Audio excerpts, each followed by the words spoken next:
इस बीच इजरायल के मीडिया ने दावा किया कि ईरान से जंग लड़ने के लिए इजरायल ने तैयारियां तेज कर दी, क्योंकि पश्चिमी मीडिया का कहना है कि अमेरिका और इजरायल के लाख मना करने के बाद भी ईरान चोरी छिपे लगातार परमाणु बम बनाने में जुटा है, जिसकी वजह से इजरायल आग बबूला है। पश्चिमी मीडिया के मुताबिक पिछले कुछ महीनों में इजरायल ने कई बार ईरान के परमाणु ठिकानों पर हमले की धमकी दी, लेकिन इजरायल की तमाम धमकियों को हवा में उड़ाते हुए ईरान अपनी एटम बम बनाने की जिद पर अड़ा रहा।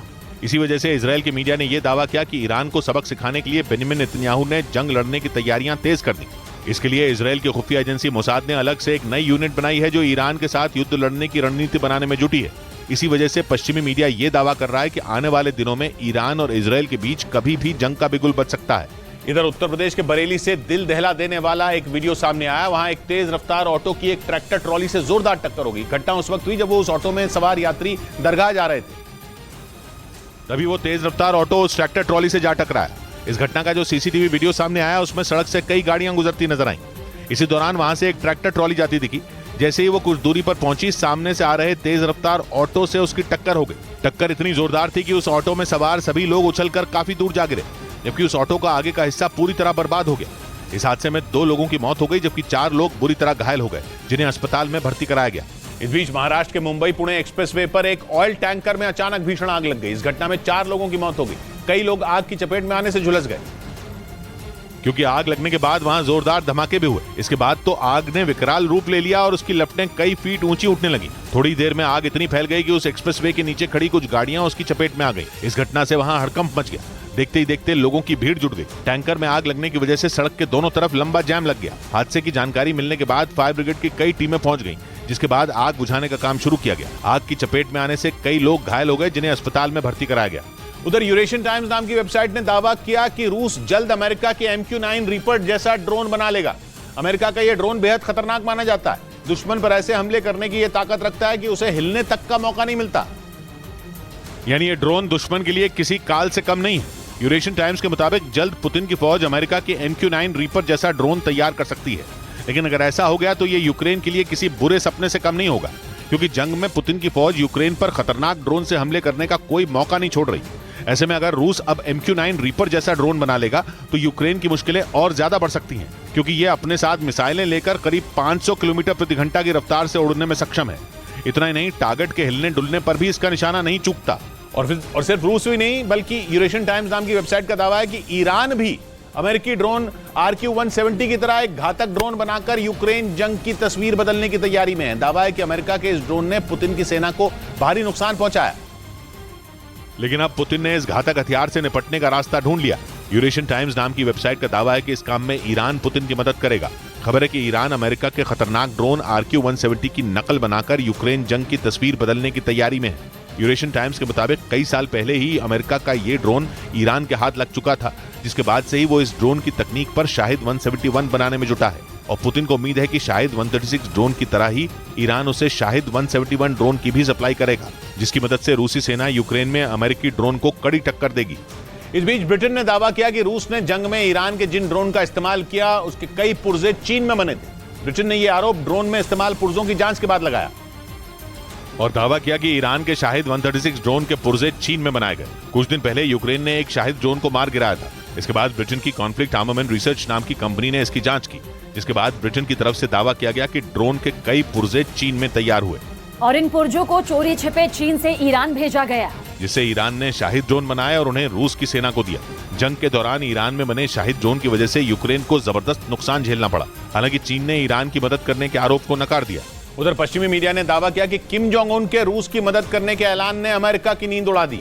उत्तर कोरिया के शासक किम जोंग उन ने जंग में रूस को हथियारों की नई खेप देने का वादा किया और पश्चिमी मीडिया के मुताबिक किम जोंग उन के इसी वादे ने अमेरिकी राष्ट्रपति बाइडेन की टेंशन बढ़ा दी। अमेरिकी खुफिया एजेंसी की एक रिपोर्ट में दावा किया गया कि किम जोंग उन पुतिन को खतरनाक बैलिस्टिक मिसाइलें और कई घातक हथियार मदद के तौर पर दे सकते हैं। और अमेरिका ये बात अच्छी तरह जानता है कि पुतिन और किम जोंग उन एक हो गए तो यूक्रेन का जीतना मुश्किल हो जाएगा। अमेरिका का दावा है कि रूस ने अनाज के बदले उत्तर कोरिया से हथियारों की एक बड़ी डील की है, जिसका मतलब ये हुआ कि अब जंग में सिर्फ पुतिन नहीं बल्कि किम जोंग उन की मिसाइलें भी गरजेंगी, जिनके निशाने पर यूक्रेन होगा। क्योंकि पश्चिमी मीडिया का दावा है कि बीते 1 साल में रूस और उत्तर कोरिया के बीच दोस्ती बढ़ गई। रूस ने भारी मात्रा में कच्चा तेल उत्तर कोरिया पहुंचा दिया, जबकि 2020 के सितंबर महीने के बाद से पुतिन ने उत्तर कोरिया को कच्चे तेल की सप्लाई बंद कर दी थी। मतलब ये कि यूक्रेन के साथ जंग लड़ रहा रूस कच्चे तेल के लिए उत्तर कोरिया को अपने करीब ला रहा है। पश्चिमी मीडिया ने दावा किया कि रूस ने उत्तर कोरिया को दिसंबर 2022 और अप्रैल 2023 के बीच 67,300 बैरल तेल भेजा, जबकि सितंबर 2020 के बाद से रूस ने उत्तर कोरिया को तेल की सप्लाई पूरी तरह बंद कर दी थी। यानी युद्ध लड़ रहे पुतिन ने उत्तर कोरिया को अपने खेमे में मिलाने के लिए पिछले 2 साल से बंद तेल की सप्लाई खोल दी, ताकि उत्तर कोरिया से उसे हथियारों की मदद मिल सके। लेकिन उत्तर कोरिया के शासक किम जोंग उन के साथ पुतिन की बढ़ती नजदीकियों ने पश्चिमी देशों की टेंशन बढ़ा दी। इधर मुंबई में समंदर में डूबने से 4 लड़कों की मौत हो गई। चारों अपने दोस्तों के साथ जुहू चौपाटी इलाके में समंदर में नहाने गए थे और तेज लहरों की वजह से लापता हो गए, जिसके बाद उनकी तलाश शुरू की गई। सर्च ऑपरेशन के लिए नेवी के हेलीकॉप्टर की मदद ली गई। बाद में 2 लड़कों को सुरक्षित बचा लिया गया, जबकि 4 लड़कों के शव बरामद कर लिए गए। सर्च ऑपरेशन में जुटी टीम ने बताया कि लापता 4 लड़कों के शव बरामद कर लिए गए हैं। बताया गया कि तेज लहरों की वजह से सभी 6 लड़के समंदर में काफी गहराई में चले गए और लापता हो गए, जिसके बाद हड़कंप मच गया। समंदर में उठ रही ऊंची लहरों की वजह से राहत और बचाव टीम को भी काफी परेशानी का सामना करना पड़ा। उधर कनाडा के जंगलों में लगी आग बुझने का नाम ही नहीं ले रही। वहां लाखों एकड़ में फैले जंगल कई दिनों से जल रहे हैं। यही वजह है कि जंगलों में लगी आग को बुझाने के लिए सेना की मदद लेनी पड़ गई, क्योंकि कनाडा में लगी आग की जद में 1 या 2 नहीं बल्कि कई इलाके आ गए, जिसकी वजह से कनाडा के ज्यादातर राज्यों में प्रदूषण का स्तर काफी बढ़ गया। कनाडा की राजधानी ओटावा के हालात तो बेहद खराब हो गए। वहां सरकार ने लोगों को मास्क लगाने की सलाह दी। वहीं कनाडा के अल्बर्टा और नोवा स्कोशिया इलाके में लगी आग को बुझाने के लिए सेना की मदद ली गई। A new company of Canadian Armed Forces members will be deployed to Edson, Alberta. इसके बावजूद आग पर काबू नहीं पाया जा सका और इस वजह से कनाडा के पड़ोसी देश अमेरिका में भी प्रदूषण खतरनाक स्तर पर पहुंच गया।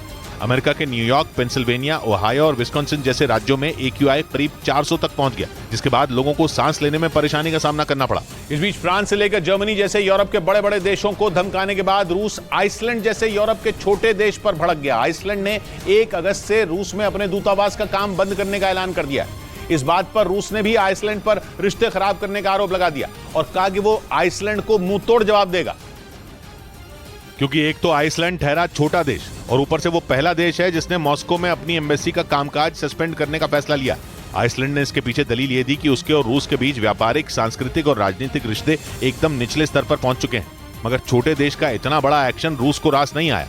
उसने आइसलैंड के कदम को रूस विरोधी बताया और कहा कि वो आइसलैंड के इस फैसले को कभी नहीं भूलेगा और उसका जवाब देगा। उधर यूक्रेन ने दावा किया कि उसके जिस क्राइमिया पर पुतिन 9 साल से कब्जा करके बैठे हैं, वहां रूस प्यासा मर जाएगा। उसे कम से कम 1 साल तक पानी नसीब नहीं होने वाला। ऐसा इसलिए क्योंकि क्राइमिया को यूक्रेन के खैरसोन में मौजूद नोवा कखोवका बांध से पानी सप्लाई होता था और वो विशाल बांध पिछले हफ्ते ही तबाह हो चुका है, जिसकी वजह से यूक्रेन तो भुगत ही रहा है। नोवा कखोवका बांध को ऑपरेट करने वाली यूक्रेन की सरकारी कंपनी ने दावा किया कि अब पुतिन भी खून के आंसू रोएंगे, क्योंकि दक्षिणी यूक्रेन के खैरसोन के नोवा कखोवका बांध से क्राइमिया को भी पानी सप्लाई होता है। लेकिन बांध टूटने की वजह से उससे पानी बहता ही जा रहा है और यूक्रेन की कंपनी ने दावा किया कि अब बांध के जलाशय से इतना पानी निकल चुका है कि उससे क्राइमिया को अगले 1 साल तक तो पानी नहीं मिलने वाला। यानी दावा यह है कि रूस ने अपने पैर पर ही कुल्हाड़ी मार ली, क्योंकि यूक्रेन शुरुआत से ही आरोप लगा रहा है कि रूस ने यूक्रेन की सेना को आगे बढ़ने से रोकने के लिए नोवा कखोवका बांध को बम से उड़ा दिया। लेकिन इस चक्कर में क्राइमिया पानी की एक एक बूंद के लिए तरसेगा। इस बीच रूस के मीडिया ने दावा किया कि उसके देश की खुफिया एजेंसी FSB ने यूक्रेन के जासूसों के बड़े रैकेट का पर्दाफाश किया। खुफिया एजेंसी ने रूस के कुछ नागरिकों को पकड़ा जिन पर खुफिया दस्तावेज और जानकारियां यूक्रेन भेजने के आरोप हैं। इतना ही नहीं, रूस का दावा है कि पकड़े गए जासूस रूस में बड़े हमले का प्लान बना रहे थे, जिसके तहत यूक्रेन के ये जासूस रूस के कुर्स्क और बेलग्राद इलाके में रेलवे ट्रैक को नुकसान पहुंचाने की तैयारी में थे। ये दोनों इलाके यूक्रेन की सीमा से बिल्कुल नजदीक हैं। रूस की खुफिया एजेंसी FSB ने दावा किया कि पकड़े गए जासूसों ने कई इलाकों में तोड़फोड़ का प्लान भी बनाया था, खासतौर से वो इलाके जहां से रूस की सेना को हथियारों और खाने पीने की सप्लाई होती है। FSB ने यूक्रेन के इन जासूसों के पास से 4 डेटोनेटर, 4 किलोग्राम से अधिक विस्फोटक और $1.5 लाख यानी भारतीय रुपयों में करीब 1.25 करोड़ रुपए बरामद किए।